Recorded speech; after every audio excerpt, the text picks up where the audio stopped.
मैं नरेंद्र दामोदर दास मोदी ठीक एक महीने पहले 26 मई को नरेंद्र मोदी ने देश के नए प्रधानमंत्री के रूप में शपथ ली। इस शपथ ग्रहण समारोह के साथ एक नई परंपरा की शुरुआत हुई। पहली बार भारत के प्रधानमंत्री के शपथ समारोह में पाकिस्तान सहित सभी सार्क देशों के प्रमुखों को आमंत्रित किया गया। राजनीति के जानकारों ने कूटनीति के मोर्चे पर इसे नए प्रधानमंत्री का मास्टर स्ट्रोक कहा। आम लोगों को इस पहल के फायदे तब दिखाई दिए जब पाकिस्तान और श्रीलंका ने अपनी जेलों में बंद भारतीय मछुआरों को रिहा करने का एक बड़ा फैसला किया।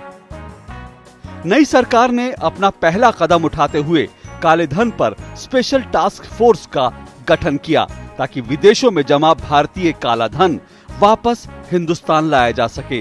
प्रधानमंत्री ने नई सरकार के लिए 10 सूत्री एजेंडे का फॉर्मूला दिया, जिसमें सबसे पहला मंत्र था कि आर्थिक गति के अवरोधों को दूर किया जाए। इसके अलावा शिक्षा, ऊर्जा और पानी के मसलों को प्राथमिकता से तय किया जाए। मोदी सरकार की प्राथमिकता में ढांचागत क्षेत्र में बड़े बदलाव की शुरुआत शामिल है। सरकार ने एक और बड़ा फैसला लेते हुए पिछली सरकार द्वारा गठित मंत्री समूह और अधिकार प्राप्त मंत्री समूह को भंग करने का फैसला लिया। इस फैसले के माध्यम से प्रधानमंत्री नरेंद्र मोदी ने उस परंपरा को खत्म करने की कोशिश की जिसके कारण सरकार के फैसलों में देरी हो रही थी। केंद्र में सरकार बदलते ही आम लोगों को बदलाव का एहसास तब हुआ जब प्रधानमंत्री नरेंद्र मोदी ने एक नई सरकारी कार्य संस्कृति की शुरुआत की। सभी मंत्रियों और अधिकारियों को समय पर कार्यालय पहुंचने और समयबद्ध तरीके से जनता के काम निपटाने के आदेश दिए गए। लोगों को सरकार के काम करने का एहसास होने लगा। सबका साथ, सबका विकास। हम सबका विकास चाहते हैं, लेकिन सबका साथ उतना ही अनिवार्य है। उस मंत्र को लेकर के हम आगे बढ़ना चाहते हैं। कमजोर मॉनसून मोदी सरकार के सामने संभावित बड़ी चुनौतियों में से एक है, लेकिन दूरदृष्टि के साथ काम करने को संकल्पित मोदी सरकार ने इस संभावित चुनौती से निपटने के लिए संबद्ध मंत्रालयों के मंत्रियों और आला अधिकारियों के साथ कई दौर की बैठक की और इस बात के निर्देश दिए कि किसी भी स्थिति से निपटने के लिए वक्त रहते सारी तैयारियां पूरी कर ली जाएं, ताकि आम लोगों पर कमजोर मॉनसून का सीधा असर न पड़े। नरेंद्र मोदी सरकार के पहले एक महीने में ही गुजरात सरकार को नर्मदा बांध की ऊंचाई 17 मीटर बढ़ाने की अनुमति मिल गई।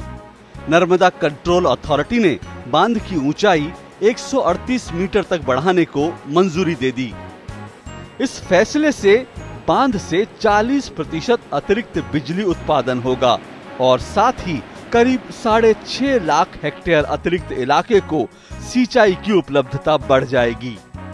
प्रधानमंत्री नरेंद्र मोदी ने इसी महीने की 14 तारीख को भारतीय नौसेना के सबसे बड़े एयरक्राफ्ट INS विक्रमादित्य को राष्ट्र को समर्पित किया। प्रधानमंत्री ने विक्रमादित्य पर करीब 4 घंटे बिताए और नौसैनिकों को संबोधित करते हुए कहा कि हम न किसी को आंख दिखाएंगे न आंख झुकाएंगे, हम आंख से आंख मिलाकर बात करेंगे। बीते एक महीने में आर्थिक मोर्चे पर भी कई सकारात्मक संकेत मिलने शुरू हो गए हैं। जहां एक ओर देश में स्थायी सरकार बनने के बाद विदेशी निवेशकों के विश्वास की वजह से सेंसेक्स में बड़ी बढ़त देखी गई, तो देश में निवेश के माहौल में लगातार सुधारात्मक कदमों की वजह से रुकी पड़ी परियोजनाओं के शुरू होने का रास्ता भी साफ होता नजर आ रहा है।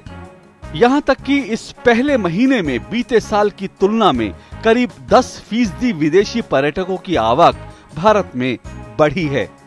प्रधानमंत्री नरेंद्र मोदी ने अपनी पहली विदेश यात्रा के लिए दुनिया में किसी बड़ी आर्थिक शक्ति को न चुनकर पड़ोसी मुल्क भूटान को चुना। भारत और चीन के बीच स्थित सामरिक रूप से अहम भूटान भारत का पुराना सहयोगी रहा है और इस दोस्ताना संबंध को नई ऊंचाइयों तक ले जाने के लिए प्रधानमंत्री की यह यात्रा काफी अहम थी।